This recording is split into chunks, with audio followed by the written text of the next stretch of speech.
Merci de vous être inscrit à ce direct du droit au sujet de l'intelligence artificielle et RH. Pour information, ce direct est enregistré pour qu'on puisse vous envoyer d'ici cet après-midi le lien vers le replay. Je vais d'abord vous présenter in extenso ainsi que les intervenants et on passera aux questions. Si vous avez des questions, n'hésitez pas à les poser dans l'espace conversation. On va essayer d'y répondre si le temps nous le permet à la fin du direct, pardon. Et hop, à la fin du direct. Et si nous n'avons pas le temps, nos intervenants essaieront de revenir vers vous prochainement. Donc, je vais commencer avec la présentation d'Inextenso. Donc, Inextenso est le leader de l'expertise comptable et du conseil aux TPE et PME en France. On compte 7300 collaborateurs répartis dans 300 agences. Nous accompagnons 170 000 clients et nous avons un chiffre d'affaires d'un peu plus d'un demi-milliard d'euros.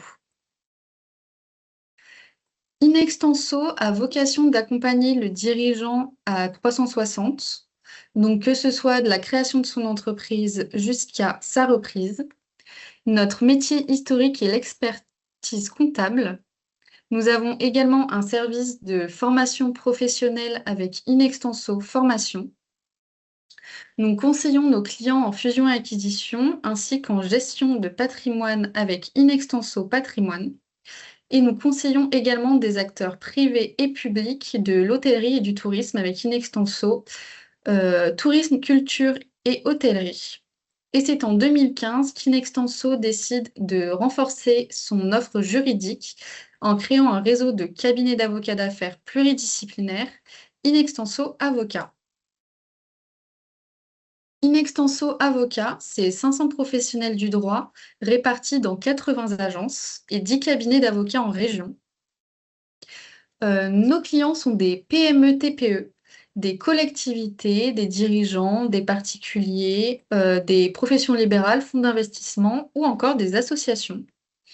Nous recouvrons plusieurs expertises en droit comme le droit corporate, le droit fiscal, le droit social, le droit international, ainsi que du droit un peu plus spécifique, comme public et collectivités locales, propriété intellectuelle RGPD, famille patrimoine, etc.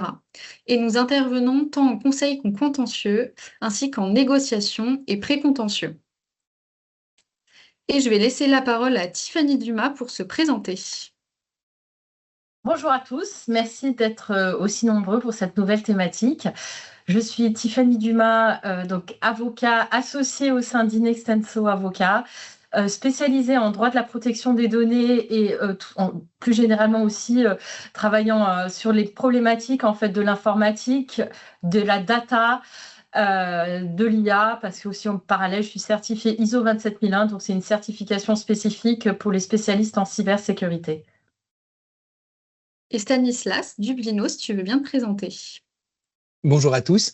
Donc, je suis Stanislas Dublino. Je suis, pour ma part, avocat spécialisé en droit du travail et en droit de la sécurité sociale et j'interviens sur l'ensemble de ces problématiques. Et en effet, il me semble que ces problématiques aujourd'hui, notamment en droit du travail, la problématique de l'IA est un sujet qui devient récurrent pour nos clients et donc il était plus que nécessaire de pouvoir vous informer. Et je remercie évidemment Bérénice d'avoir tout organisé et d'avoir mis en place ce direct du droit parce qu'il est, à mon avis, extrêmement bienvenu. Merci beaucoup et merci à vous. Et on va pouvoir passer aux questions. Question 1. Quels sont les principaux outils d'IA utilisés dans la fonction RH? Donc Stanislas. Merci Bérénice. Alors simplement une petite remarque préalable.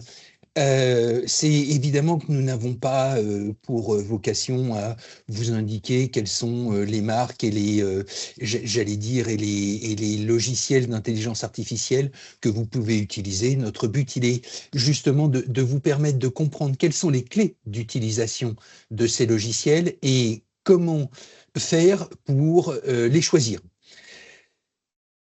Pour rappel, aujourd'hui, l'intelligence artificielle, il y a à boire et à manger. on est au début du déploiement et on trouve principalement deux types de solutions.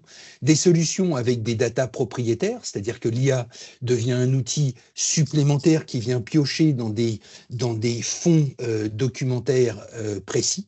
Et puis, vous avez des outils qui exploitent bien ou mal, d'ailleurs, les open data et qui vous vendent en réalité une méthode de gestion de ces open data. Et vous voyez bien que, en fonction de ce que l'on va choisir, les usages et les résultats vont être radicalement différents.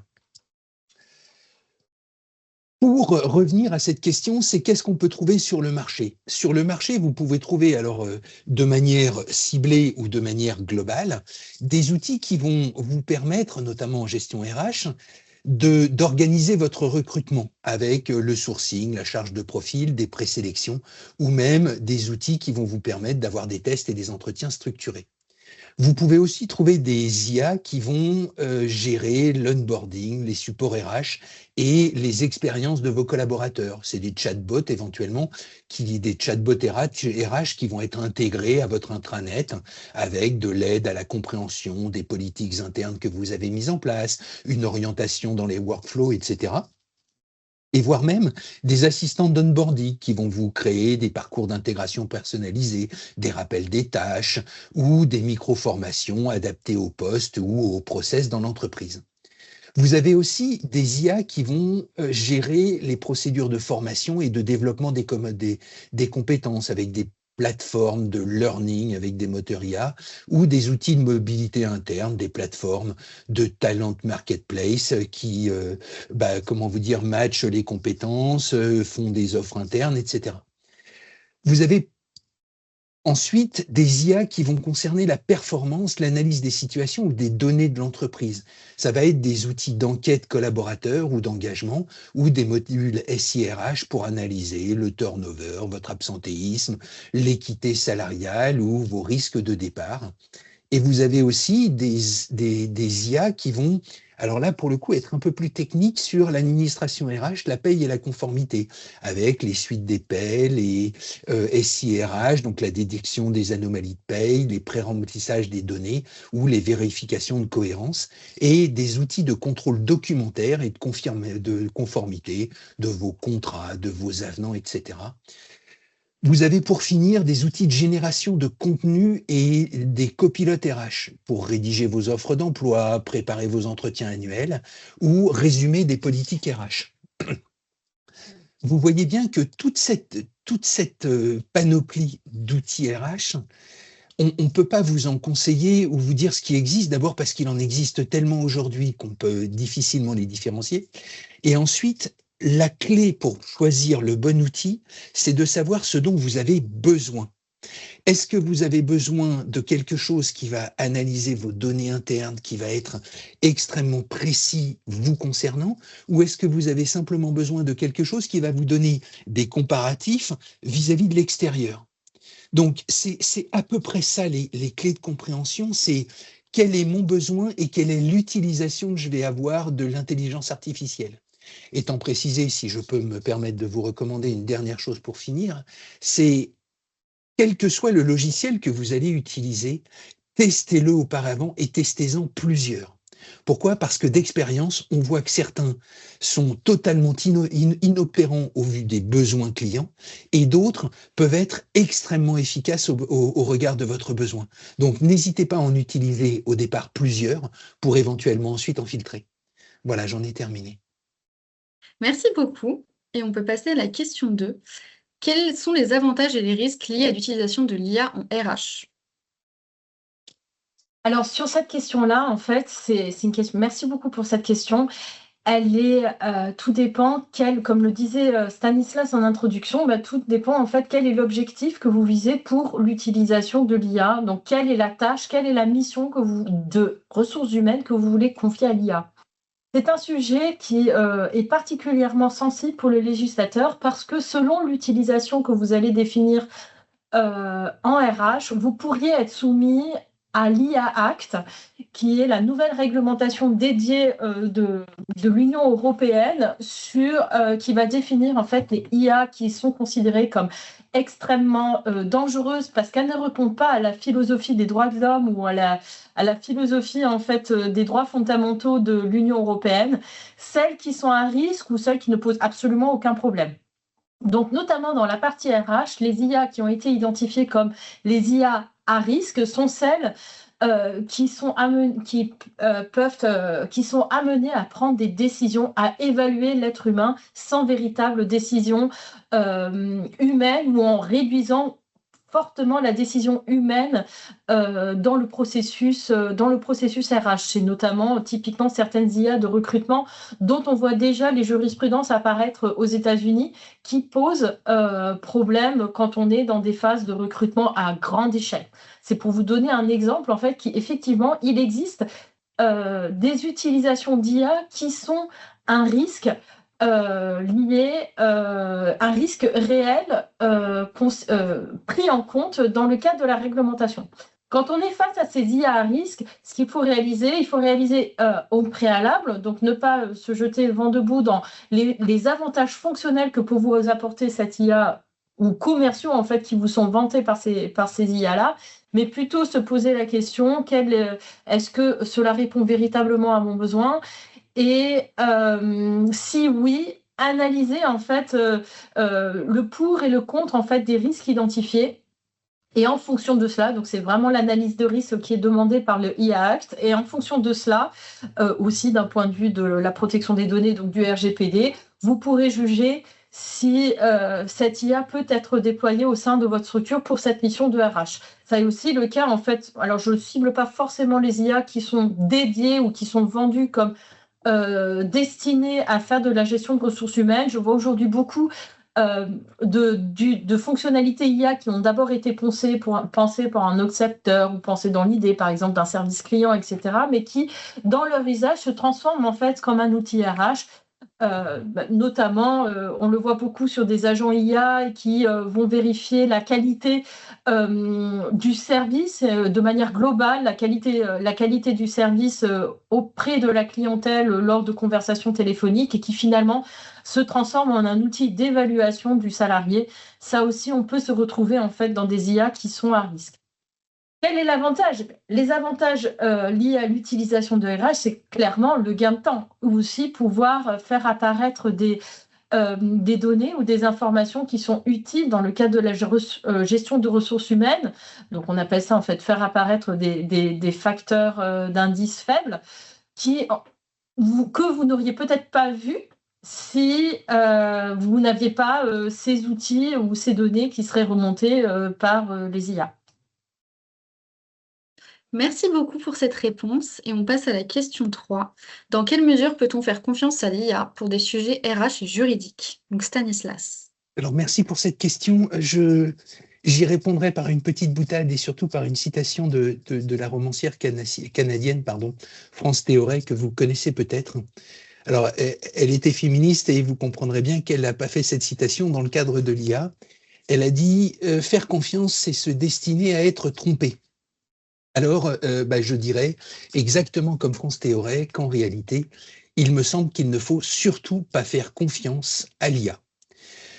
Il faut considérer que c'est un outil de travail et qu'utiliser cet outil de travail avec les mêmes doutes, avec les mêmes repères et avec les mêmes méthodes qu'auparavant. Si on tombe dans le piège de faire confiance à l'IA, on court le risque de se tromper. Évidemment, on peut l'utiliser pour et d'ailleurs, Morgane vous l'a expliqué, on peut automatiser des tâches répétitives, ça peut être une formidable aide à la décision, ça vous fait des super tableaux de bord, ça vous fait des cartographies magnifiques, ça vous génère des scénarios en veux-tu, en voilà, et donc c'est un super assistant de réflexion. Mais c'est uniquement un assistant de réflexion. L'intelligence, c'est vous, l'artificiel, c'est l'IA. Vous devez donc nécessairement avoir ces limites en tête. 1, l'IA ne génère pas de vérité juridique automatique. Elle peut halluciner, elle peut vous générer à tort des situations que vous n'aviez pas envisagées, ignorer des nuances jurisprudentielles. Elle peut encore moins vous donner les tendances jurisprudentielles ou les spécificités de négociation d'un accord collectif spécifique. Vous voyez bien, par exemple, pour ceux qui font un peu de droit, que par exemple, pendant des années, on a considéré que la Constitution, c'était que les articles et que les préambules de la Constitution n'avaient rien à voir avec le droit.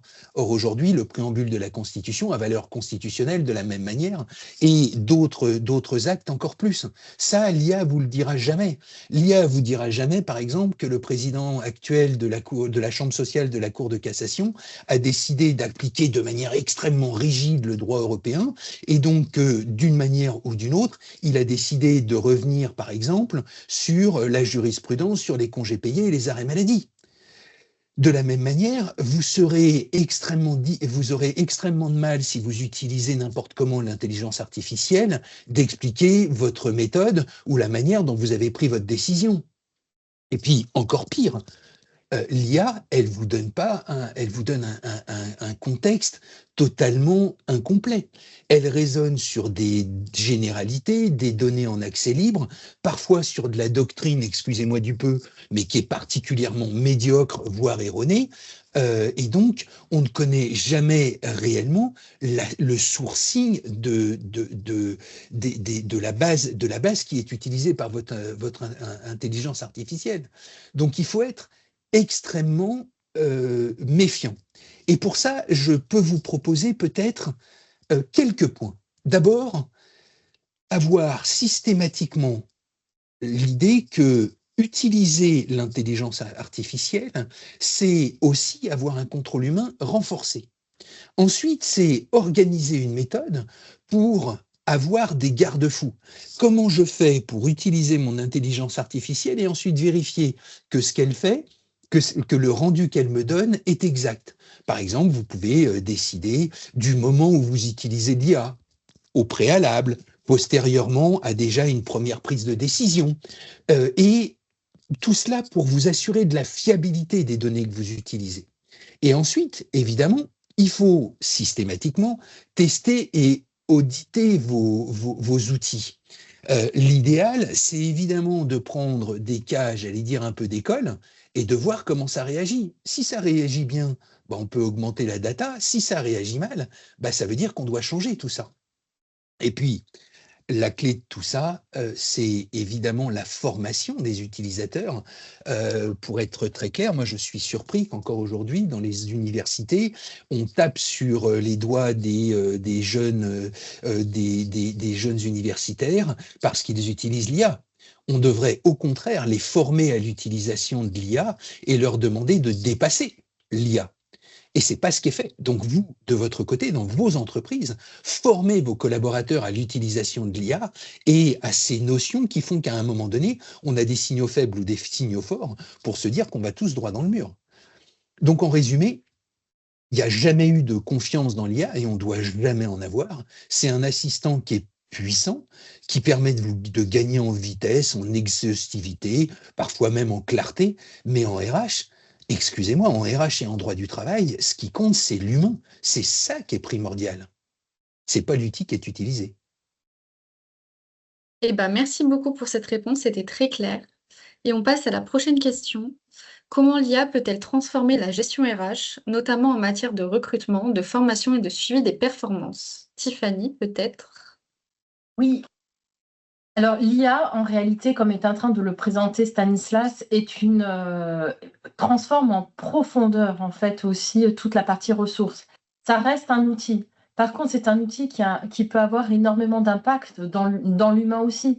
Donc oui, elle va transformer la gestion RH en facilitant certains choix de critères dans le recrutement, en permettant de générer peut-être plus facilement des formations. Il ne s'agit pas de remplacer le formateur, mais plutôt d'apporter des outils, par exemple en aidant à créer des questionnaires, en aidant à créer des petits quiz ou des méthodes plus interactives en fait de suivi. Et dans la suivi des performances, comme je vous le disais dans la question précédente, la question est particulièrement sensible parce que selon comment, même si on ne met pas en place un suivi de performance qui est directement lié à la RH, mais lié à la globalité d'un service, ça peut avoir un impact. Donc aujourd'hui, on ne peut pas considérer que l'IA est un simple outil logiciel. Il faut, dans le cadre de sa réflexion, pour savoir si le travail, si ce que génère l'IA est bien fait. Donc oui, il faut le considérer comme un outil parce que seul l'humain est notre dernière limite pour voir si ces décisions sont acceptables et sont valables. Par contre, on ne peut pas le considérer comme un simple logiciel en se disant qu'on n'a pas besoin de contrôler sur la gouvernance, de contrôler sur l'impact humain et organisationnel que peut avoir l'IA dans la gestion RH et qu'en conséquence, il faut mettre en place des outils RH particuliers, notamment sur certains outils, vérifier lesquels sont susceptibles d'avoir un impact sur la totalité de l'organisation de l'entreprise et une grande partie des salariés et en conséquence le faire passer dans un CSE, ou bien de mettre en place une charte qui explique clairement, comme le disait Stanislas. Aujourd'hui, moi aussi, dans les universités, on interdit d'utiliser l'IA alors qu'il faudrait plutôt leur apprendre à les utiliser, mais c'est pareil dans les entreprises, au niveau des professionnels, il faut plutôt apprendre et sensibiliser pour savoir à quoi sert l'IA et comment véritablement l'utiliser. Et pour qu'il y ait une valeur contraignante, on va le retrouver uniquement dans le cadre d'une charte. Si l'employeur explique quel est l'usage, quel est l'objectif visé et comment on gouverne en fait, quelles sont les mesures de gouvernance qu'on met en place au niveau de l'IA. Donc c'est en ça que la gestion RH, que dans tous ces aspects, recrutement, formation et suivi de performance va être fortement modifiée à travers l'usage de l'IA. Bien, merci beaucoup pour cette réponse. Et on passe à la prochaine question. L'IA peut-elle simplifier et automatiser certaines tâches administratives RH comme la rédaction de contrats? Stanislas? Écoute, Bérénice, oui, clairement. Et d'ailleurs, on va se dire les choses. C'est sa première mission. L'IA, son objectif et son rôle, c'est de réduire significativement le temps que vous allez passer dans la rédaction de petits projets ou de tâches administratives à faible valeur ajoutée. Donc, sur les contrats, sur les RH, elle va évidemment vous aider et de manière considérable. Vous allez pouvoir générer des projets de contrat type qui sont parfois de très très bonne qualité. Elle va pouvoir vous proposer automatiquement des clauses supplémentaires en fonction des scénarios que vous allez lui soumettre. Avez-vous pensé, avez-vous prévu le temps partiel? Souhaitez-vous que j'ajoute une clause sur une charte sur le télétravail? Voulez-vous une période d'essai, patin couffin, etc. Tout ça, c'est exactement son rôle. De la même manière, elle peut vous aider à analyser vos trames, parce que parfois, excusez-moi, hein, mais on a des vieux nanars, des vieux contrats qu'on garde depuis des années, et puis on le soumet à l'IA et on se dit « Ah ouais, dis donc, c'est vachement bien, elle nous a amélioré le truc ». Et ça, c'est vraiment ça, son utilité.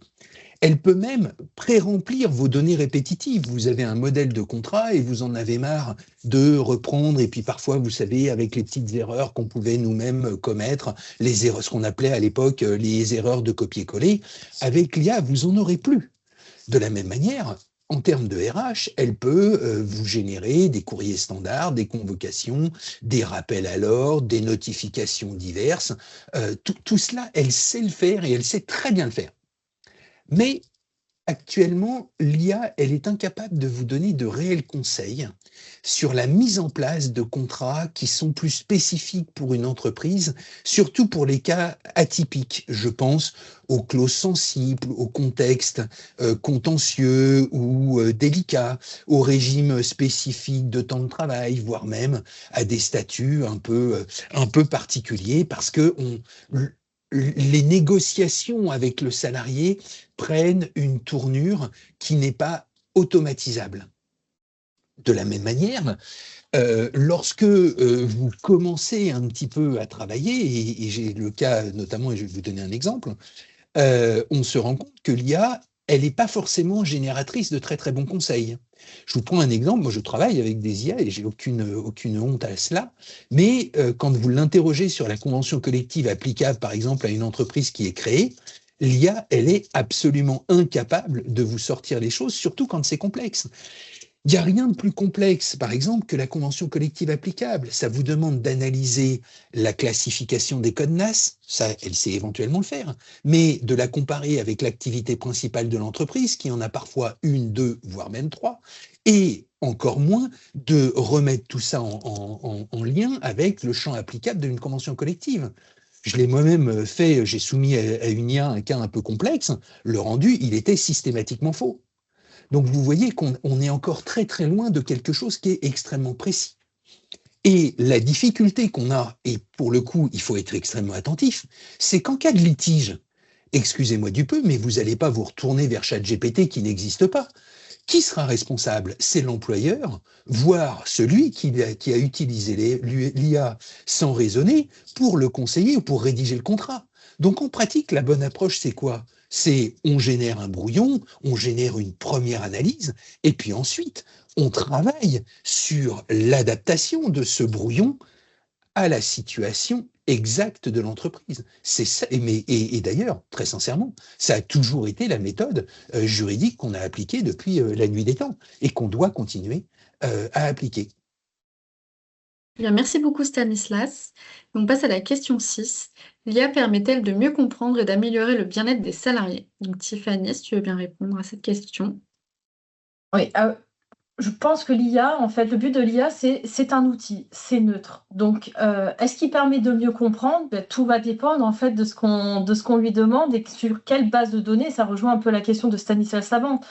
Sur quelle base de données, qu'est-ce qu'on va lui donner à alimenter? L'IA se base sur des données que l'être humain a collectées, que l'être humain est venu alimenter avec toute sa subjectivité qui est la vie réelle. À partir de ces données-là, l'IA va donner des réponses. Est-ce que ça va finir par mieux comprendre les bien-être des salariés? Eh bien, je pense qu'elle va donner des clés, des indicateurs, mais elle n'aura aucun impact sur l'amélioration du bien-être des salariés, étant donné que pour cela, il faut que derrière, on l'alimente en données. Et il y a toute la partie subjective qu'est-ce que le bien-être des salariés sur laquelle l'IA ne peut pas apporter de réponse. Donc, elle va donner des indicateurs. On peut dire, par exemple, sur la qualité de la luminosité, si ce sont des indicateurs scientifiquement objectifs. Est-ce qu'en fonction du mètre carré, il y a suffisamment de luminosité? Est-ce qu'il y a suffisamment est-ce que la température au sein d'une salle est suffisamment agréable? Est-ce que le salarié est outillé et arrive à travailler dans de bonnes conditions au niveau de son matériel informatique? Bon, sur ce genre d'informations, peut-être l'IA peut apporter des réponses. Mais sur la partie très subjective de qu'est-ce que le bien-être et comment l'améliorer, je pense que l'IA n'a pas de réponse à apporter. Et seul l'être humain peut apporter cette réponse. Et c'est là où le rôle des ressources humaines reste vraiment un rôle primordial et irremplaçable dans l'organisation d'une entreprise. Eh bien, merci beaucoup pour cette réponse, c'était très clair. Et question 7, l'IA est-elle fiable pour le tri de la sélection des CV? Détecte-t-elle mieux les profils qu'un recruteur humain? Donc, Stanislas ou Tiffany, comme vous voulez. Je dois vous avouer que je ne suis pas forcément ravi de répondre à cette question. Et je vais vous expliquer pourquoi. D'abord, je pense que l'IA est utile dans le tri et la sélection des CV, mais ça dépend de qui on parle. Si vous êtes évidemment une entreprise comme AXA ou comme Amazon, Amazon, plus grand employeur en France, là, à ce moment-là, l'IA peut vous permettre, parce que vous recevez des quantités astronomiques de CV, et grand bien vous fasse, de traiter vos volumes, de repérer un certain nombre de mots-clés et d'assurer une certaine cohérence dans le tri. Donc l'IA va vous aider. Mais objectivement, on va se parler vrai, enfin, on parle de happy few. Les 3/4 de mes clients, ils n'en sont pas là. Quand ils reçoivent une dizaine de CV, excusez-moi, ils vont pas payer 1 000 € par mois une intelligence artificielle pour aller trier les 10 CV qu'ils reçoivent. Et surtout, comment vous dire, l'IA a plein de défauts par rapport à la gestion, j'allais dire, du recrutement. Il y a des tas de choses qu'elle passe à l'as. Elle raisonne principalement sur ce qui est écrit. Donc, objectivement, tout ce qui est profil atypique en reconversion ou même dont les valeurs sont en adéquation parfois avec l'entreprise, des entreprises de tendance, etc. L'IA, elle ne sait même pas de quoi on parle. De la même manière, elle ne fonctionne que sur la qualité de rédaction du CV, la présentation, les mots-clés, etc. Mais si vous avez un candidat qui pirate un peu son CV, ou même, parce que j'ai vu ça, excusez-moi, j'en étais effaré, mais il y a des candidats qui aujourd'hui mettent pour tromper l'intelligence artificielle, ils mettent en fond d'écran invisible des tas de mots-clés. Donc en fait, tout leur CV est rempli de mots-clés invisibles pour que ça matche. Objectivement, ne serait-ce même que la logique de ces gens-là montre qu'ils sont pas faits pour certaines entreprises qui attendent des profils qui sont, j'allais dire, loyaux et qui respectent leur interlocuteur. De la même manière, l'IA vous générera jamais quoi que ce soit qui puisse percevoir son contexte, la culture de l'entreprise, la dynamique d'équipe, les enjeux politiques ou même éventuellement le caractère du manager avec lequel on va travailler. Impossible. Donc, évidemment que l'IA peut vous aider à faire un certain nombre de filtres et évidemment, l'IA peut vous aider. Mais il faut faire attention parce que vous avez des biais, parce que vous êtes incapable d'expliquer encore une fois la méthode qui est utilisée pour accepter ou refuser un candidat. Et un jour venu, si jamais le défenseur des droits vient vous voir en vous disant « Bonjour monsieur, vous avez rejeté le CV d'un monsieur qui était lourdement handicapé. Est-ce que vous pouvez m'expliquer les raisons pour lesquelles vous l'avez rejeté alors qu'il avait toutes les qualités pour occuper le poste ?» Vous serez incapable de lui dire parce que c'est même pas vous qui avez décidé. Donc tout cela montre que l'IA, c'est peut-être très bien, mais excusez-moi du peu, le feeling et la qualité des méthodes de recrutement, pour le moment, je vous promets, hein, les services des ressources humaines ont encore beaucoup de temps avant que l'IA les remplace. Hein. Je peux enchérir sur cette question. Il y a aussi une particularité qu'il faut prendre en compte sur le marché actuel des IA. Aujourd'hui, la plupart des IA sont d'origine américaine. Alors, qu'est-ce que ça veut dire? On ne va pas parler de politique, de marché économique. On va parler surtout sur le fait qu'une IA est entraînée sur une base de données. Comme je vous ai dit dans la précédente question, une base de données est basée sur des données qu'un être humain va venir alimenter. Donc, ce ne sont pas des informations qui sont objectives, elles sont forcément subjectives. Et c'est là-dessus que l'IA va venir s'entraîner, même si on parle d'acteurs français ou européens comme Mistral. Elles s'alimentent aussi par ces bases de données qui sont principalement étrangères.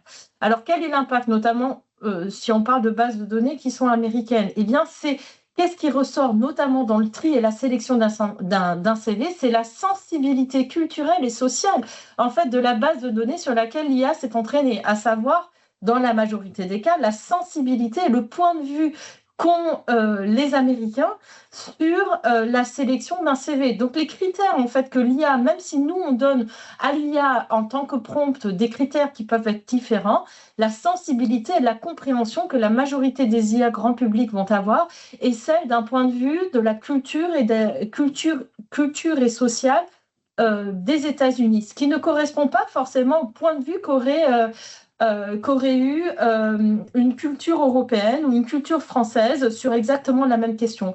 Donc attention, il faut vraiment aussi être vigilant en fait sur l'usage des IA, sur des sujets aussi sensibles et aussi subjectifs qu'est les ressources humaines, parce que même si on la paramètre, Elle s'est entraînée. On utilise des IA qui sont déjà entraînées. C'est rare d'utiliser des IA qu'on entraîne parce que ça a un coût qui est énorme d'entraîner ses propres IA sur ses propres bases de données. C'est comme refaire totalement le travail qu'ont fait les GAFAM depuis ces 20 dernières années. Donc, les résultats, il faut se prendre en compte que la sensibilité de l'IA dans ses réponses sera forcément d'une culture qui n'est pas la nôtre. Un exemple que je peux vous donner, si vous avez envie de vous amuser pour tester notamment des IA comme ChatGPT, demandez-lui une recette, qu'elle vous constitue une recette française. Demandez-lui qu'elle vous donne une recette pas à pas. Vous allez voir que ne serait-ce que dans les proportions, les Américains ayant pour habitude de manger plus gras et plus sucré que les Français, vous allez voir que les proportions sont très fréquemment plus élevées en termes d'huile ou de beurre ou de sucre qu'on va venir ou plus salé que ce qu'on aurait nous spontanément mis sur une recette qu'aurait fait un Français sans IA. Testez-le, vous verrez la nationalité de votre IA qui est derrière. Merci pour vos réponses, c'était très intéressant. Et on passe à la question 8. Donc, tout est une question de cuisine interne. Tout est une question de tambouille interne, exactement. Et pour information, il nous reste à peu près 20 minutes. Donc, question 8. Quelles sont les obligations légales concernant l'utilisation de l'IA dans la sélection des candidats? Donc, Tiffany, si tu veux bien répondre. Alors, les obligations légales dans la sélection des candidats, on est sur ces fameuses IA de recrutement qui sont des IA que je vous ai dit en introduction, qui sont sensibles et qui sont dans le viseur de l'IA Act. Donc, il y a un premier travail à faire sur l'analyse de risque dans le cadre de l'usage. Comme le disait Stanislas, l'utilisation IA dans la sélection des candidats, ça doit vraiment se limiter à les quelques-uns qui reçoivent des centaines, voire des milliers de candidatures et qui font que humainement, c'est trop coûteux et prenant de devoir tous les sélectionner un par un et que l'IA va venir aider dans cette sélection-là. Vraiment, ces IA de recrutement dans l'esprit du législateur est limité à cela. Ça, c'est la première obligation légale qui est l'IA Act. Ensuite, de manière transversale, l'IA Act n'a pas fait sortir cette obligation. Ce sont toutes les obligations qui relèvent de la protection des données personnelles. Dans le cadre de la sélection des candidats, on est clairement sur la gestion de données à caractère personnel. Et le RGPD dispose aussi qu'il faut aussi analyser en fait l'opportunité, essayer de faire une balance entre les finalités qu'on destine pour cette IA, même dans le cadre de la sélection des candidats, et l'intérêt, la plus-value qu'apporte l'IA par rapport à une gestion purement humaine. Derrière, aussi informer les candidats, donc les personnes concernées, de l'algorithme, de la méthodologie de l'IA qui a employé, en fait, des méthodes de sélection, des données collectées, de la durée de conservation et de qui est la personne qui traite derrière dans les données, derrière ces données-là et pourquoi, et derrière leur expliquer aussi leurs droits. Donc, dans le milieu du RGPD, on parle de identifier la base légale, donc pour les autres, le régime juridique applicable pour pouvoir définir sur quelle base légale, donc sur quel droit on justifie le traitement qui est réalisé et est-ce qu'un consentement est nécessaire ou pas pour l'utilisation de telle IA. Donc, vous voyez, en fait, le RGPD a déjà grandement expliqué les règles d'application et les obligations d'information dans le cadre de l'utilisation de l'IA, en plus de celles qui peuvent ressortir dans le cadre du droit de travail. Merci beaucoup. Question 9. Un candidat analysé par une IA peut-il exiger une nouvelle analyse par un humain? Oui, c'est même une obligation qui ressort du cadre du RGPD. Stanislas parlait de l'exemple du défenseur des droits. On peut toujours demander, il faut toujours prévoir 2 voies et un candidat peut toujours demander une nouvelle analyse par un humain. Ça fait partie des droits que prévoit le RGPD. Donc, ce n'est pas juste un candidat, c'est toute personne qui fait l'objet d'un traitement automatisé, donc pas forcément une IA, aussi un autre... Avant, aujourd'hui, on entend parler des IA pour des traitements à grande échelle de candidature, mais en réalité, c'est un système qui existe déjà depuis longtemps sans avoir avec le principe de la checklist et de la checklist ou du QCM. Il existe déjà bien avant en fait l'arrivée des IA Et effectivement, on a toujours le droit de demander l'analyse par un humain. Merci beaucoup. Question 10. Quelle est la fiabilité de l'IA sur les questions de droit du travail? Donc, Stanislas, elle est pour toi cette question. En fait, la réponse à cette question, elle dépend de l'IA qui est utilisée et de l'utilisation qu'on en fait. J'ai juste un exemple récent d'utilisation de l'IA qui m'a beaucoup amusé. Alors, c'était dans un cadre un peu contentieux entre une entreprise et une inspection du travail sur un désaccord lié au transfert d'une entité économique autonome. Et l'inspection du travail nous envoie 2 arrêts qui me semblaient un peu bizarres du Conseil d'État, qui venait dire quelque chose qui était contraire à ce que je pensais à peu près. Et je vous promets, je suis allé en spéléologie pour trouver ces fameux 2 arrêts que je n'ai strictement jamais trouvés. Et qu'est-ce qu'avait fait l'inspection du travail? Elle avait juste utilisé ChatGPT, qui lui avait donné 2 décisions qui n'existaient absolument pas. Et donc, bravo, mais en réalité, elle s'était complètement trompée et on lui a démontré. Un autre exemple, c'est, comme je vous l'ai dit, la question des conventions collectives applicables.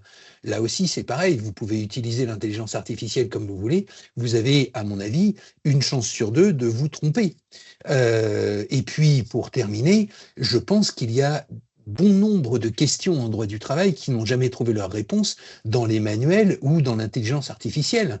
Donc, objectivement, quel est l'outil à utiliser de manière adaptée pour se séparer d'un collaborateur? Est-ce que c'est le licenciement économique, le licenciement pour motif personnel?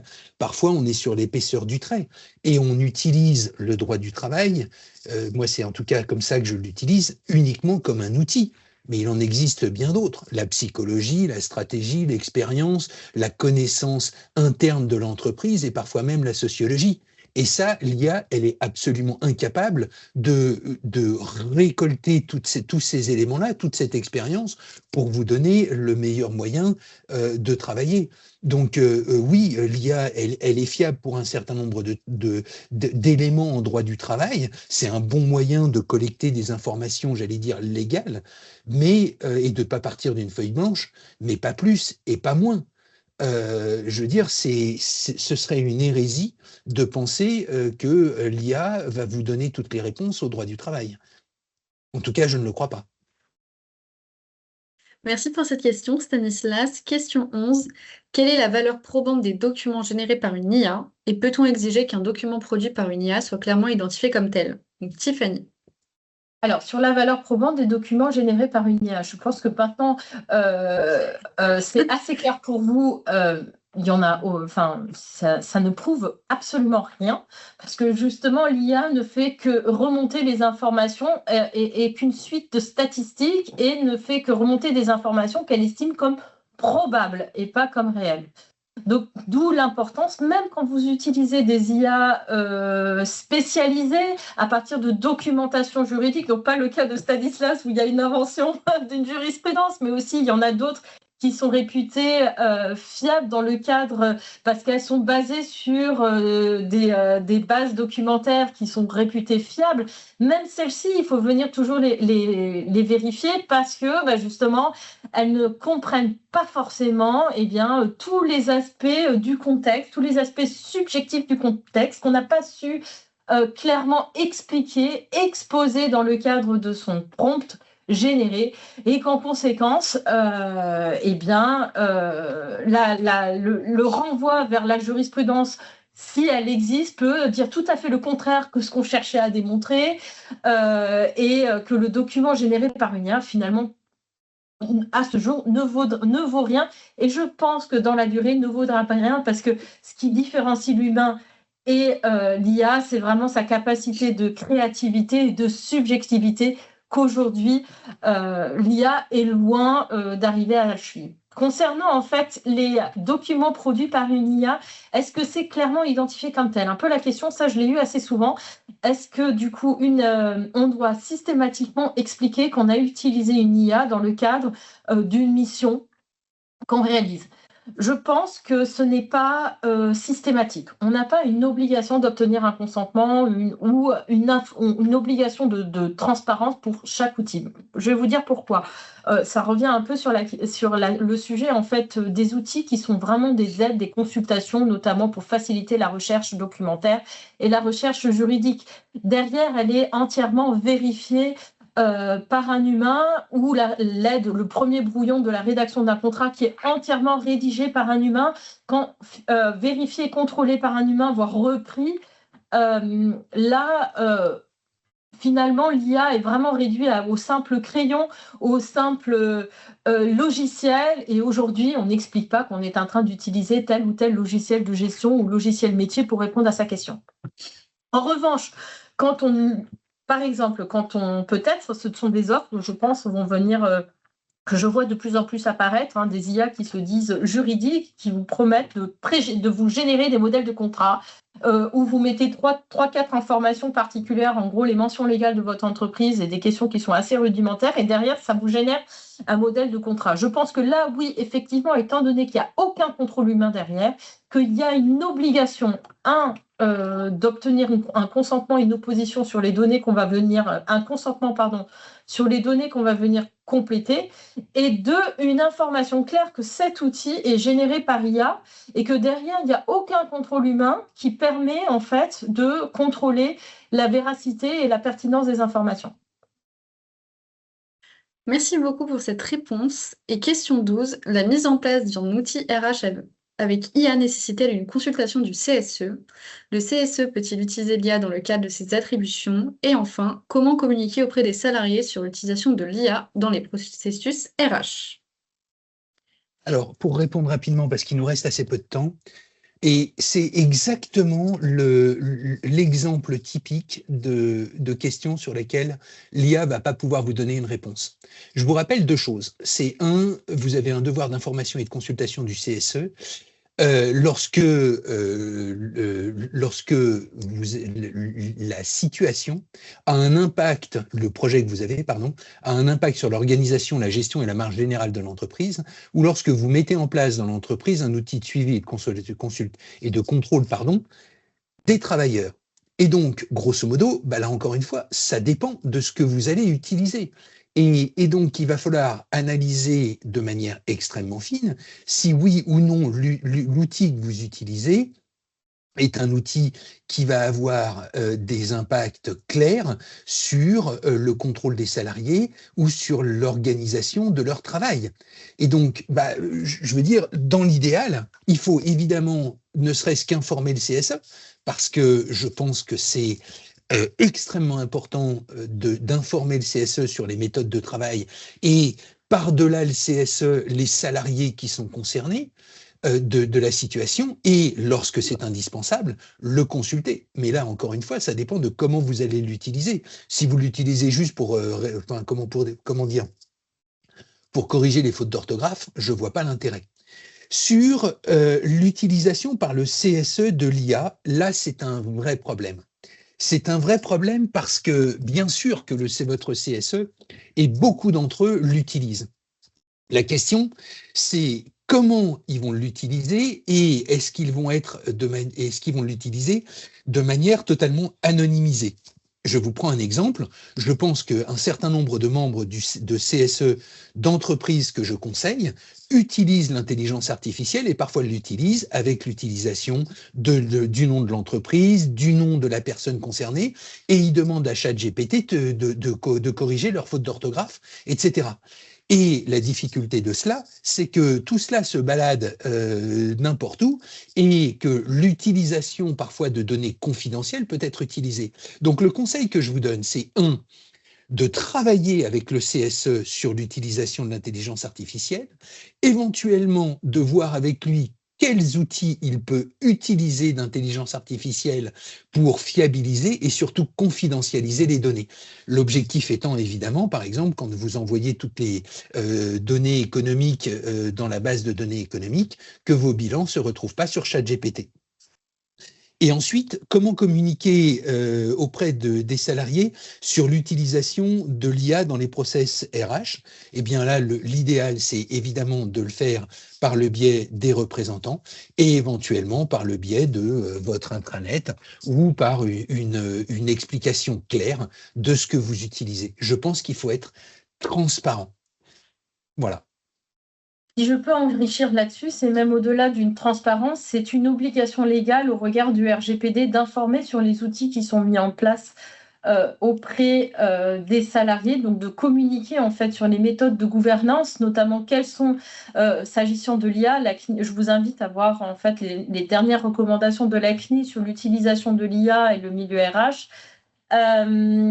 C'est notamment expliquer en fait les méthodes d'approbation, donc comment vous avez réalisé ce choix, quels sont ce choix de SIA plutôt qu'un autre, comment vous les avez sécurisés pour que les salariés puissent être informés que leurs données personnelles qui sont utilisées à travers de cette IA restent sécurisées et, comme disait Stanislas, ne partent pas n'importe où dans la nature.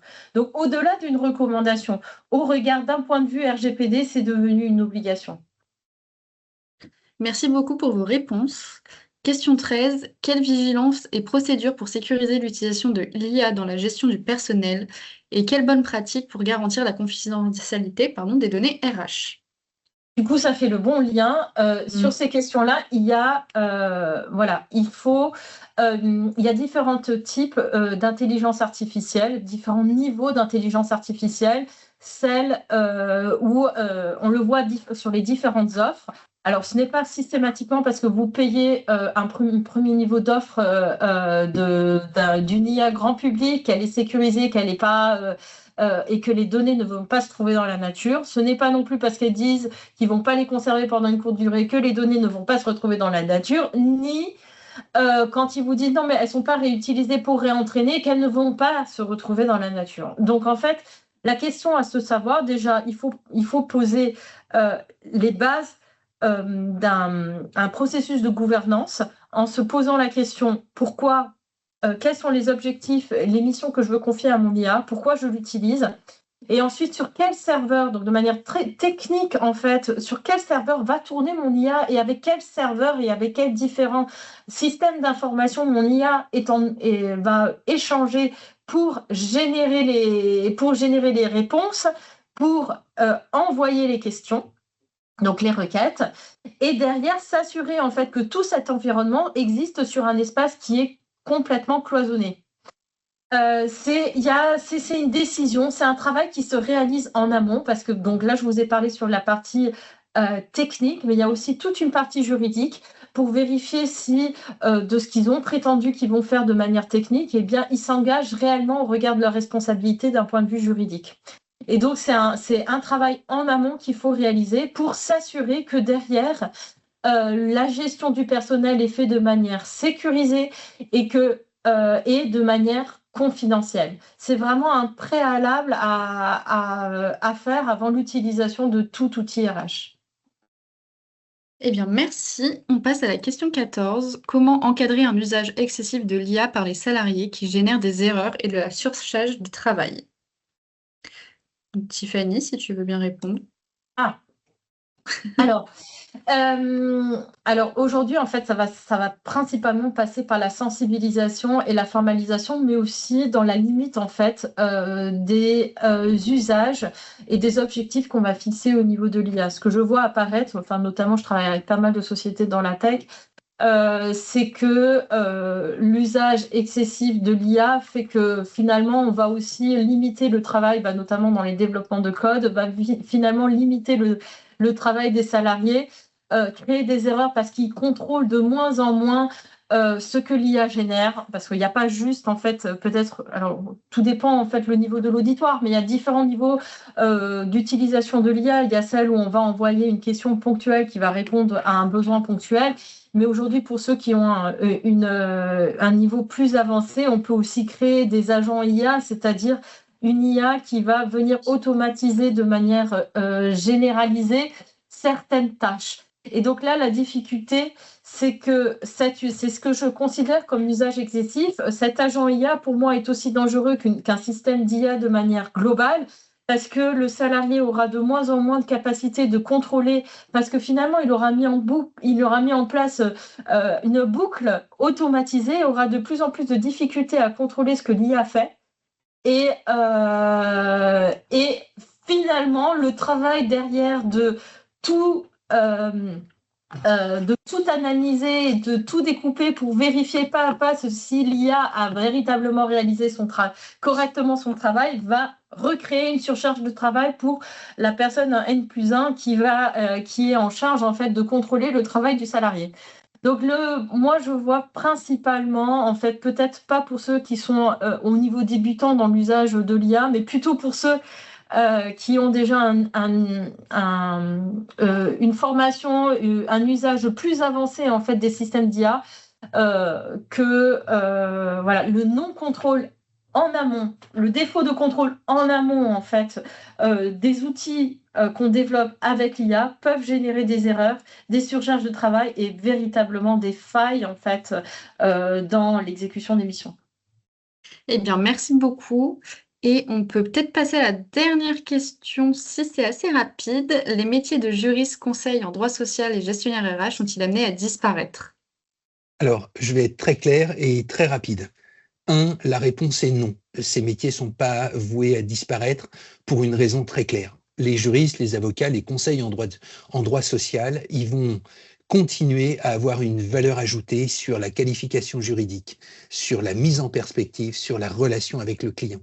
Je pense que justement, on va être de plus en plus soumis à des bots, à des process aseptisés qui vont faire qu'à un moment donné, nous tous, on va se demander, oui, mais d'accord, mais ok, la réponse, c'est le bot qui me l'a donné, mais qu'est-ce que je fais derrière ça?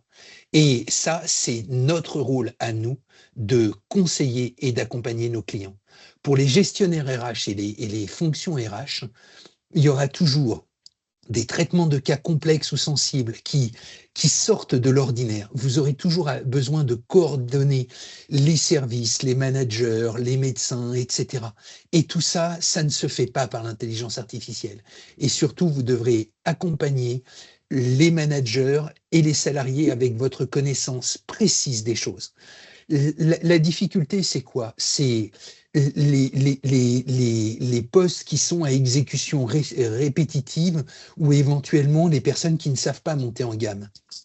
Mais ça, c'est très, très rare. Et puis, je vais vous rassurer encore plus, pour les fonctions RH et pour les fonctions droit du travail, on sait que l'IA va détruire des postes. Excusez-moi du peu, mais qui va conseiller les entreprises pour réduire la masse salariale, si ce n'est les avocats en droit du travail, les fonctions support RH et les juristes en droit du travail? Eh bien, c'est exactement cela. Et puis, il y a autre chose. Il y a autre chose, c'est la qualité du service qui est donné. Je vous prends un exemple sur le choix de la protection sociale complémentaire d'une entreprise. Il y a évidemment la possibilité de prendre n'importe quoi. Et l'IA peut vous le dire, voilà, au vu de vos critères, voilà, vous choisissez ça. Mais l'IA pourra jamais vous dire si vraiment, réellement, la Matmut, elle assure, ou si GMF, elle est assurément humaine. Elle vous dira juste, bah, vous choisissez ça. Par contre, vous, l'expérience que vous avez en ressources humaines, qu'est-ce qu'elle vous permettra de dire? Elle vous permettra de dire, moi, ça fait 3 fois que je soumets des cas de prévoyance à la GMF ou à la Matmut. Je m'excuse au préalable de les citer eux, mais c'est tombé sur eux. Et ça s'est mal passé. Et on va vers quelqu'un d'autre parce que je sais que ça se passera bien. Et ça s'appelle l'expérience et ça s'appelle la compétence. Et ça, l'intelligence artificielle ne le remplacera jamais.